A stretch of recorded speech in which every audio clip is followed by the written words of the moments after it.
Hello everyone, my name is Ignacio Martinez Bufa.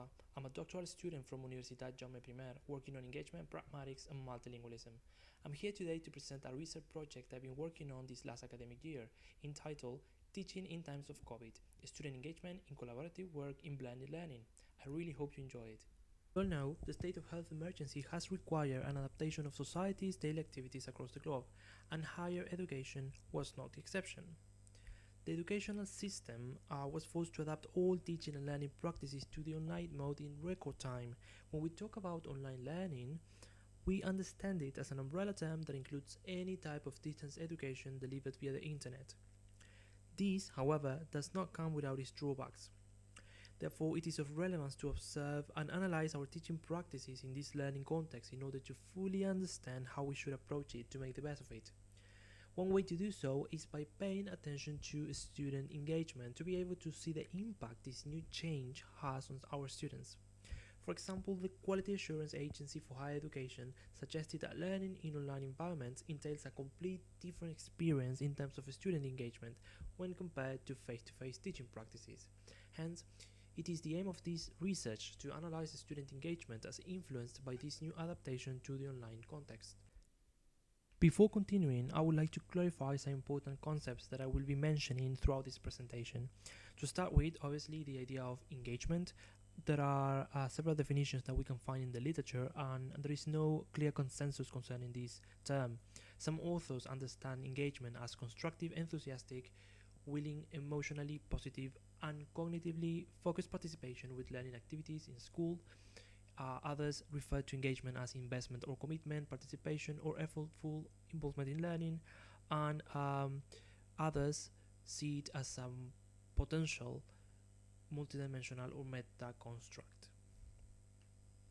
Nonetheless, there is no doubt that nowadays engagement is understood in its more multidimensional sense, with three important dimensions that always stand out. The first one is the cognitive dimension, which makes reference to psychological investment in the academic task, including thinking, meaning making, self-regulation, and metacognitive strategies.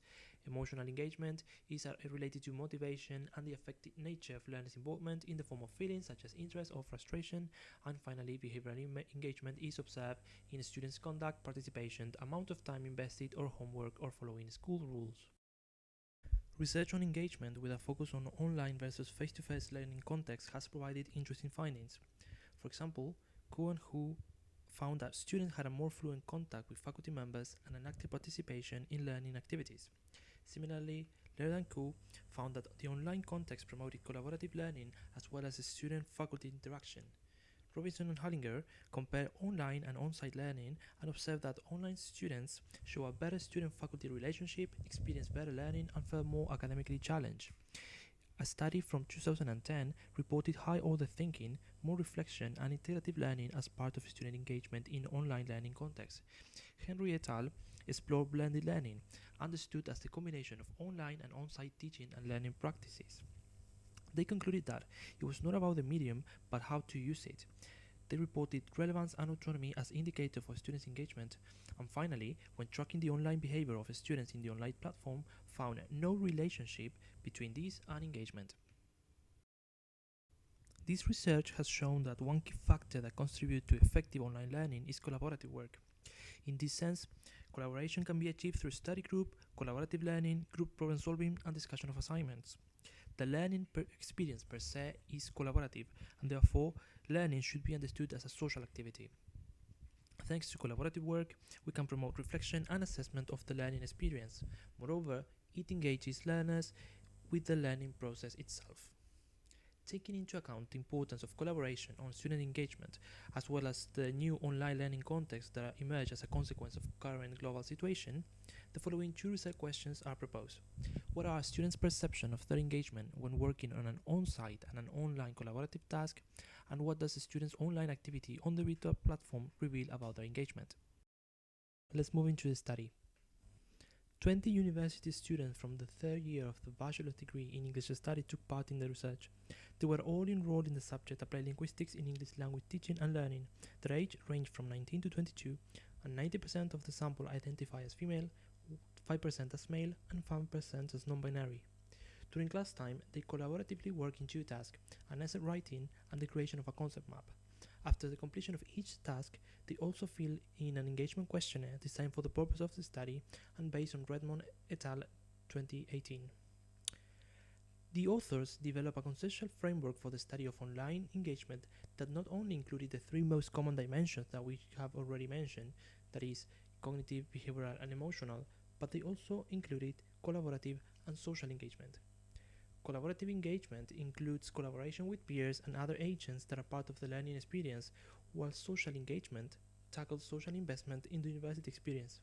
Hence, the engagement questionnaire consisted of 10 different items, 2 per each dimension of engagement, to which students either agreed or disagreed with them.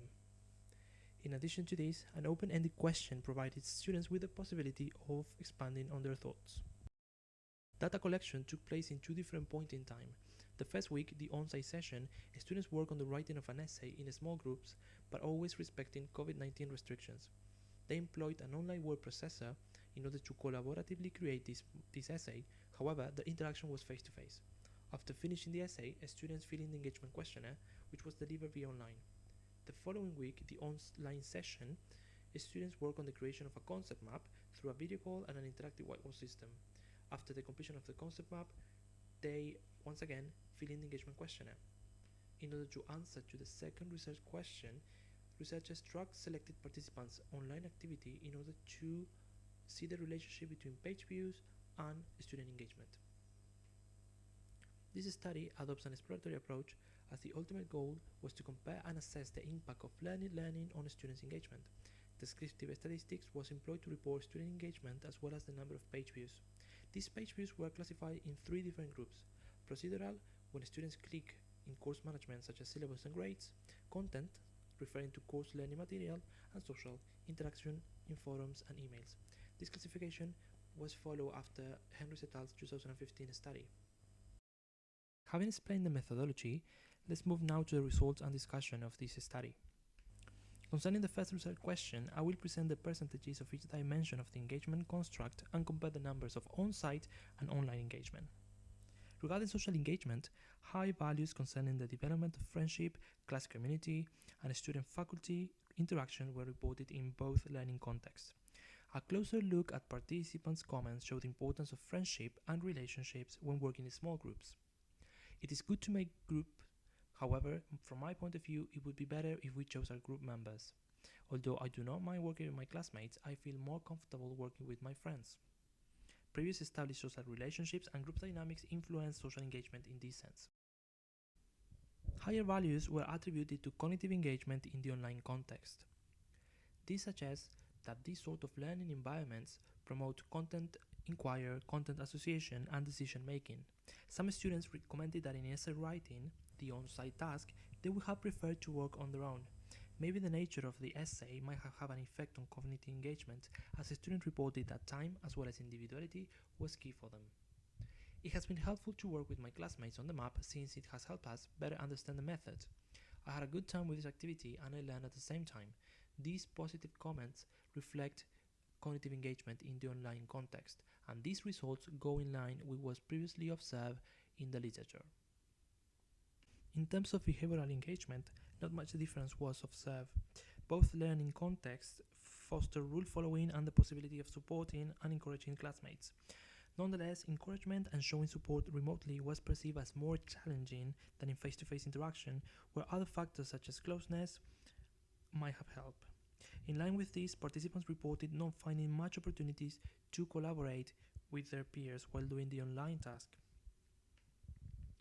Working collaboratively can be difficult through Google Meet. I have enjoyed doing the collaborative work, although you can find people less participative than others. Some students do not collaborate at all.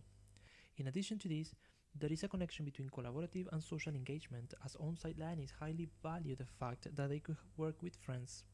During the online task, groups were randomly assigned.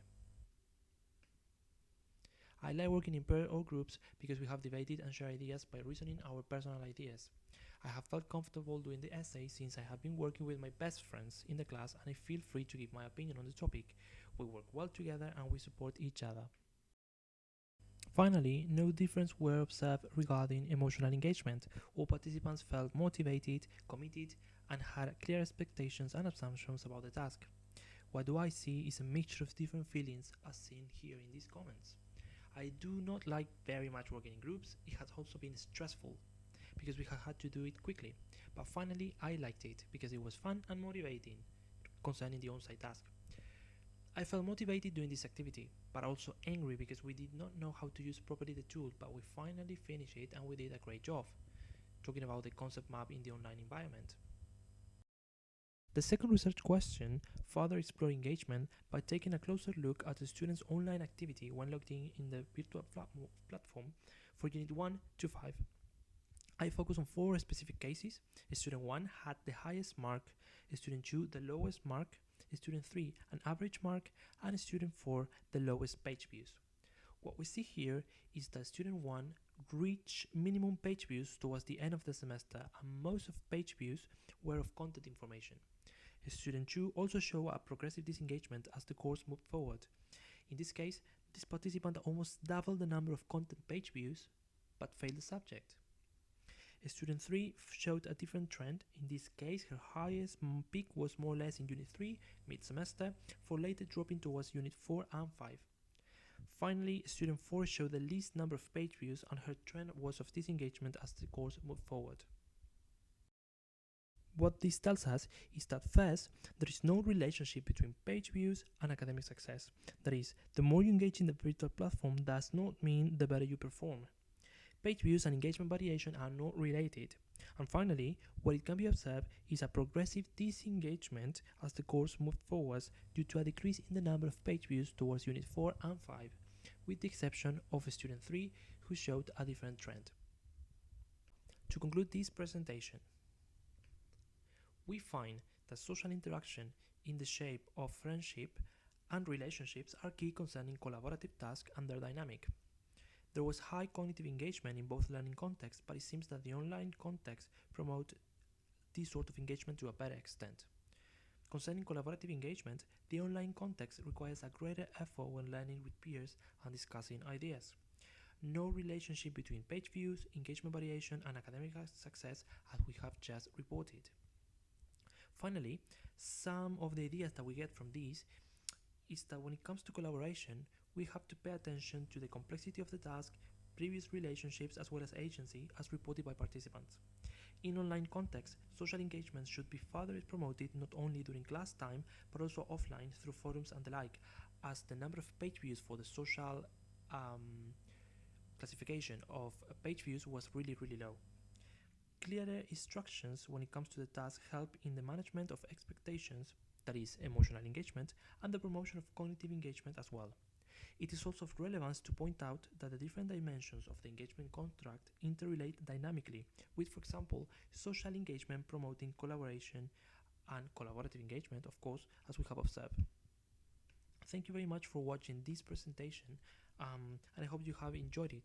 Here you have the list of references in case you want to take a look, and of course, feel free to contact me in case you have any doubt or any question. Have a great day.